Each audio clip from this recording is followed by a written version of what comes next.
Hello বন্ধুরা, আজকের আমি তোমাদের সাথে যেটা শেয়ার করব সেটা হচ্ছে কুঁদরি ভাজার রেসিপি।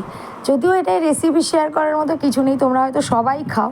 কে কীভাবে বানাও আমাকে কমেন্ট সেকশানে একটু জানিও অবশ্যই। আর ভিডিওটা ভালো লাগলে লাইক করো, আমার চ্যানেলটাকে সাবস্ক্রাইব করো, আর কমেন্ট করতে অবশ্যই ভুলো না। তো প্রথমেই দেখলে আমি 5 চামচ মতো সর্ষের তেল দিয়েছি, কারণ সর্ষের তেলটা একটু বেশি পরিমাণেই দিতে হয় কুঁদরি ভাজায়।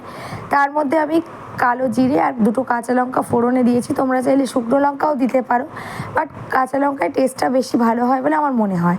তার মধ্যে একটু লবণ হলুদ দিয়েছি। লবণ আর হলুদ দুটোই আমি কম করে দিয়েছি, কারণ হলুদ আমি কোনো ভাজাতেই বেশি দিই না, যেহেতু অন্য কিছু ভাজাতে পড়ে না, তো মানে অন্য কোনো মশলা, সেই জন্য হলুদের কাঁচা গন্ধ থাকলে ভালো লাগবে না।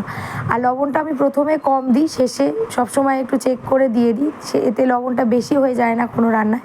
এই ট্রিক্সটা আশা করি তোমরাও ফলো করো। তারপরে আমি কুঁদরিগুলো দিয়ে দিলাম। কুঁদরিগুলো ওই কালো জিরে কাঁচা লঙ্কা লবণ হলুদের সাথে হালকা করে ভেজে মোটা মোটা করে কেটে রাখা পেঁয়াজ দিয়ে ওটাও একসাথে ভাজতে শুরু করলাম। এইভাবে পেঁয়াজ দিয়ে একবার করে দেখো, দারুণ খেতে হয়।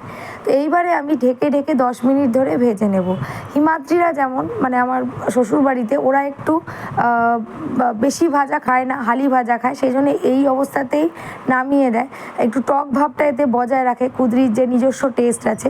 আর আমাদের বাড়িতে সবাই একটু কড়া ভাজাই যে কোনো কিছুতে খায়, সেই জন্য আমি 10 মিনিট ধরে একবার ঢেকে একবার লিডটা খুলে দেখে দেখে ভেজে নেব। কারণ অনেক সময় না একটানে দিয়ে রাখলে পুড়ে যায়। তো তোমরা 30 সেকেন্ড পর পর একবার খুলে দেখবে।